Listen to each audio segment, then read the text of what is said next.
fishermen. They also have Kanta Museum. The museum is the main historical center in Agungu for visitors across the globe. People from around the world travel to Agungu just to witness the occasion. The main purpose of the Agungu Fishing Festival is for fishing and unity. The festival is usually a 4-day cultural event.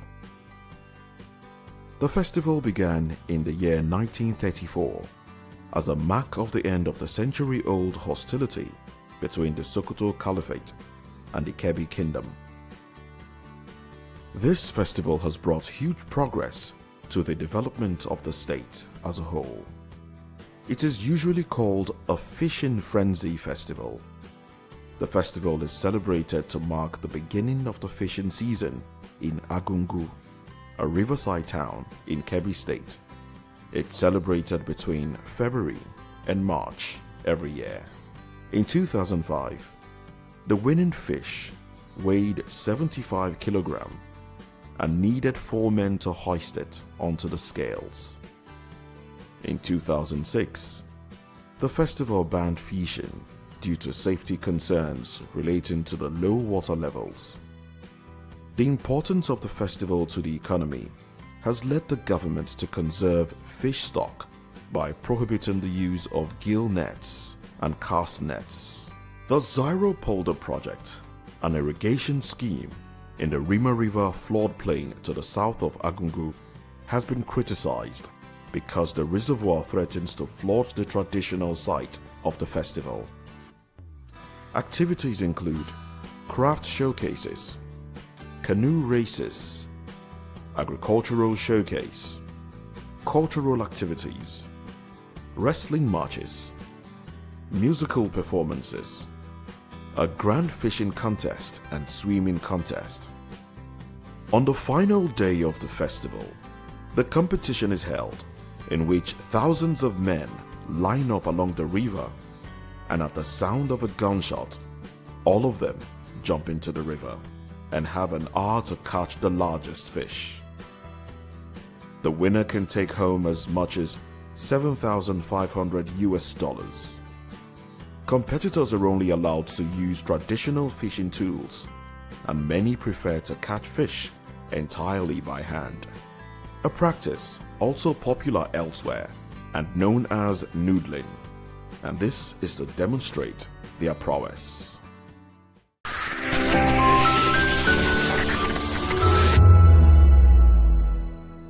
Voice of the people, you can hear me now. My name is Patrick Doyle, and I wish that you continue to echo the voices of the people. Big up VOP TV. My name is Ibifa Dokubo. Please keep watching VOP TV. Hi, my name is Kwekumali Ikenda Onyekwena, and I am with the Voice of the People TV. Now, if you're looking for the veritable channel for information, politics, robust discussions, you don't need to go far. VOP has you. VOP will always have you. Thank you. Hi, my name is Patrick Diabwa, aka Ibani Chuka. I'm Ayanabo the Eagle King, and you are watching VOP TV. Stay with us.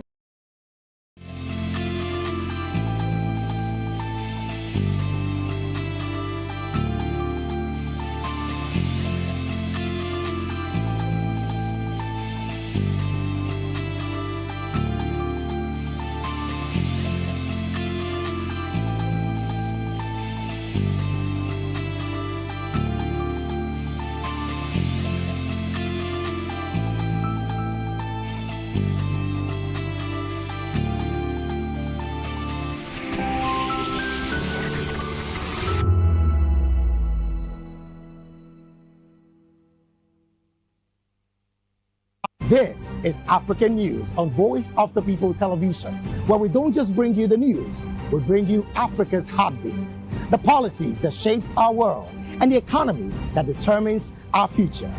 African News on Voice of the People Television. Stay with us. Voice of the people, you can hear me now. My name is Patrick Doyle, and I wish that you continue to echo the voices of the people. Big up VOP TV. My name is Ibifa Dokubo. Please keep watching VOP TV. Hi, my name is Kwekumali Ikenna Onyekwena, and I am with the Voice of the People TV. Now, if you're looking for the veritable channel for information, politics, robust discussions, you don't need to go far. VOP has you. VOP will always have you. Thank you. Hi, my name is Patrick Diabwa, aka Ibani Chuka, Amayanabo the Eagle King, and you are watching VOP TV. Stay with us. 2564 is coming up on Burning 9 right now. 2564 Atlantic Tower. What happens in the hush behind hangar doors?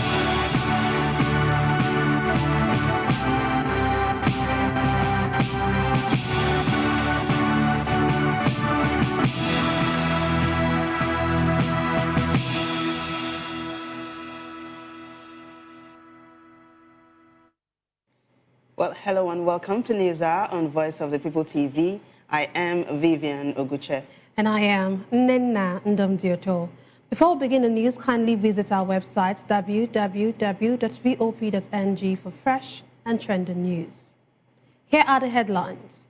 Supreme Court upholds Maryam Sanda'S death sentence.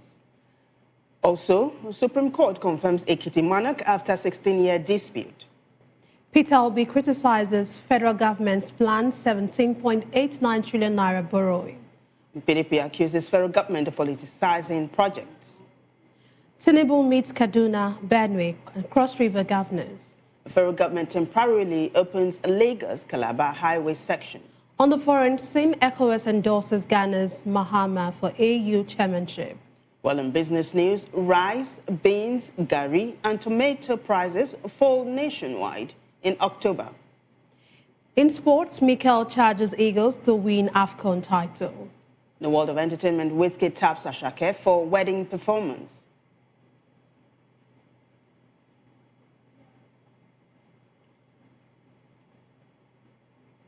Now the news and details.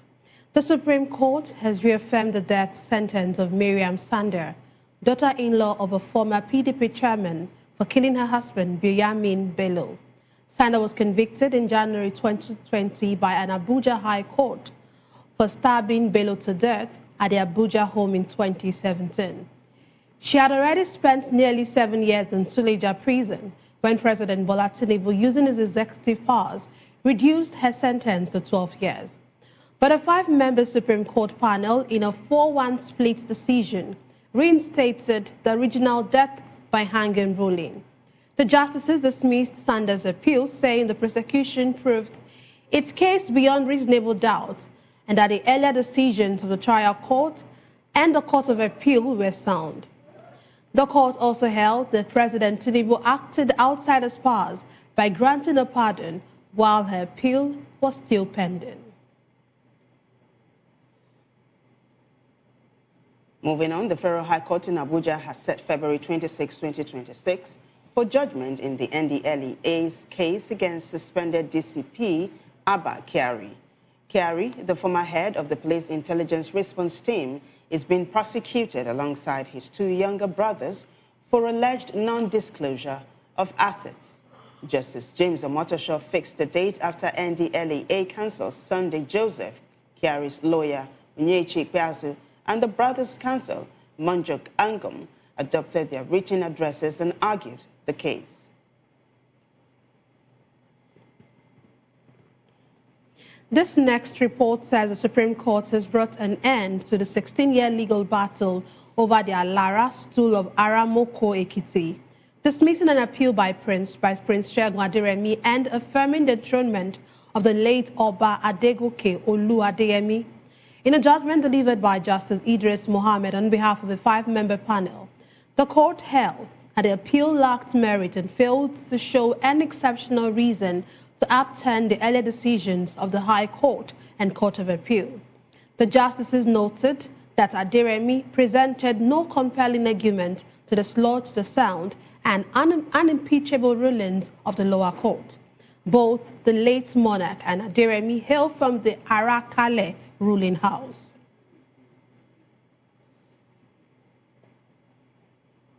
Meanwhile, Justice Maryam Hassan of the SCT High Court has ordered the remand of former Labour Minister Chris Ngige at the Kuje Correctional Center.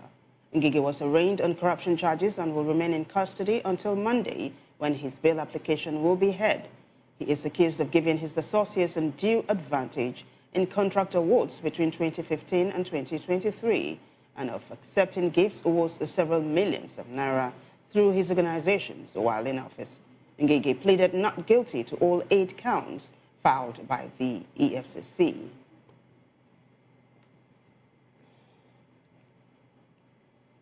Away from legal matters, former Labour Party presidential candidate Peter Obi has criticized the federal government over plans to borrow 17.89 trillion naira to finance the 2026 budget. In a post on X, Obi warned against taking another loan amid high debt servicing costs, which are approaching half of projected revenues. He also questioned and spent 2025 funds, noting that 70% of last year's capital projects remain incomplete. Obi called for an end to what he described as fiscal riskality, warning that uncontrolled borrowing, when not invested in productive sectors, harms the nation. He stressed that true national development comes from producing, exporting, creating value, and building strong institutions to ensure accountability and efficient use of public funds. Still in the news, the People's Democratic Party, PDP, has accused the federal government of turning development into a tool of political coercion, alleging that pressure on governors and elected officials to defect is fueled by a system that rewards only those aligned with the ruling party. The opposition party warned that such weaponization of development poses a grave threat to Nigeria's democracy ahead of the 2027 general elections. PDP National Publicity Secretary Ini Ememobong made the allegation in a TV interview, speaking on the exit of the Osun and Rivers State governors and their allies, Ememobong said the trend reflects a troubling political climate in which leaders believe they must align with the center to attract development to their states. He argued that this mentality exposes a deeper structural problem in Nigeria's federal system, one that reduces development to a political favor rather than a constitutional right.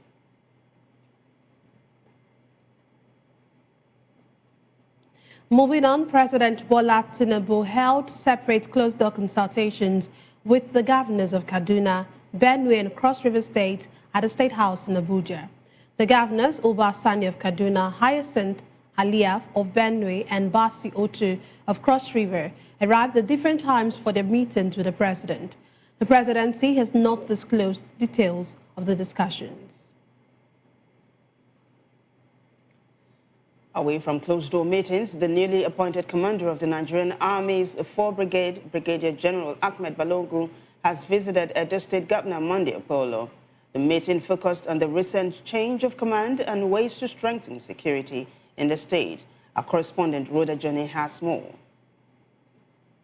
Commander of the 4th Brigade, Nigerian Army, Brigadier General Ahmed Olatuboju Balogun, visited Edo State Governor Monday Okpolo on Thursday to formally notify him of the change in command and discuss security measures. At the Government House, Benin City, Governor Okpolo pledged to intensify efforts to protect lives and property, assuring that his administration would provide all necessary resources to combat insecurity. I believe that we'll continue from where he stopped, because the security and protection of property of Edo is very important to us. We welcome you to Edo State, and we are going to work with you wholeheartedly to see that Edo is secured.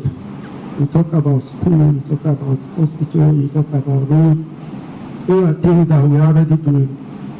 In the next few days, you will see something happening around your office there.